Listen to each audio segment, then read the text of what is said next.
Voici aujourd'hui la section 5, Entièreté et Esprit, dans le chapitre 1 du texte, la première partie du livre Un cours en miracle. Chapitre 1, section 5, Entièreté et Esprit. Paragraphe 1. Le miracle ressemble beaucoup au corps en ceci qu'ils sont tous deux des aides à l'apprentissage, servant à faciliter un état dans lequel ils ne sont plus nécessaires. Lorsqu'est atteint l'état originel de communication directe de l'esprit, ni le corps ni le miracle ne servent plus aucun but. Tant que tu crois que tu es dans un corps, toutefois, tu peux choisir entre des canaux d'expression qui sont soit sans amour, soit miraculeux. Tu peux faire une coquille vide, mais tu ne peux pas ne rien exprimer du tout.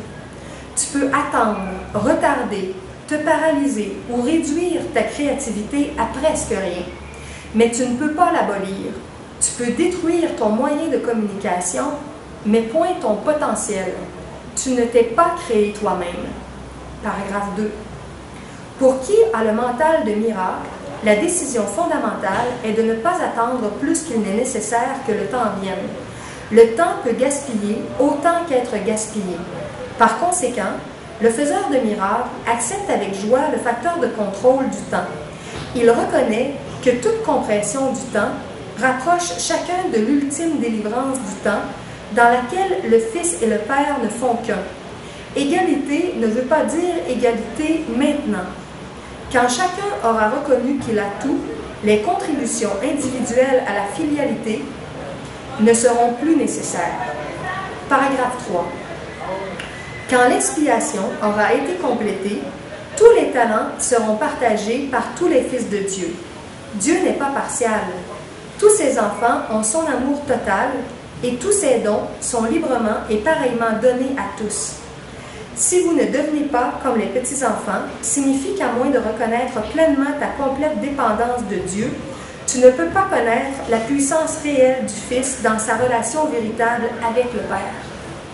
La particularité des fils de Dieu ne découle pas de l'exclusion, mais de l'inclusion. Tous mes frères sont particuliers. S'ils se croient privés de quelque chose, leur perception se distord.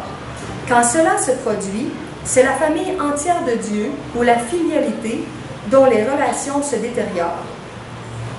Paragraphe 4. À la fin, chaque membre de la famille de Dieu doit retourner. Le miracle l'appelle à retourner parce qu'il le bénit et l'honore même s'il est absent dans l'esprit. On ne se moque pas de Dieu, n'est pas une mise en garde, mais un encouragement. On se moquerait de Dieu si l'une de ses créations manquait de sainteté. La création est entière et la marque de l'entièreté est la sainteté. Les miracles sont des affirmations de la filialité qui est un état de complétude et d'abondance. Paragraphe 5. Ce qui est vrai est éternel et ne peut changer ni être changé. L'esprit est donc inaltérable parce qu'il est déjà parfait, mais le mental peut décider ce qu'il choisit de servir. La seule limite imposée à son choix est qu'il ne peut servir deux maîtres. S'il choisit de le faire, le mental peut devenir le moyen par lequel l'esprit crée dans le sens de sa propre création.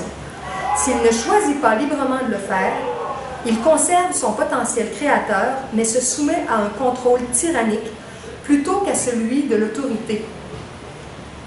Le résultat est qu'il emprisonne parce que tels sont les dictats des tyrans. Changer de mental signifie le mettre à la disposition de la véritable autorité. Autorité avec un grand A. Autorité divine. Paragraphe 6.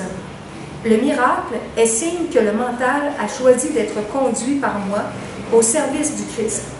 L'abondance du Christ est le résultat naturel d'avoir choisi de le suivre. Toutes les racines superficielles doivent être arrachées parce qu'elles ne sont pas assez profondes pour te soutenir. L'illusion voulant qu'on puisse enfouir plus profondément des racines superficielles et faire ainsi qu'elles tiennent est l'une des distorsions sur lesquelles repose l'inverse de la règle d'or. À mesure que ces fausses fondations sont abandonnées, l'équilibre est ressenti temporairement comme étant instable. Toutefois, il n'y a rien de moins stable qu'une orientation sans dessus-dessous, et rien de ce qui la maintient sans dessus-dessous ne peut contribuer à accroître la stabilité. Dans la prochaine vidéo, nous parlerons de la partie 6, l'illusion de besoin. Bonne fin de journée.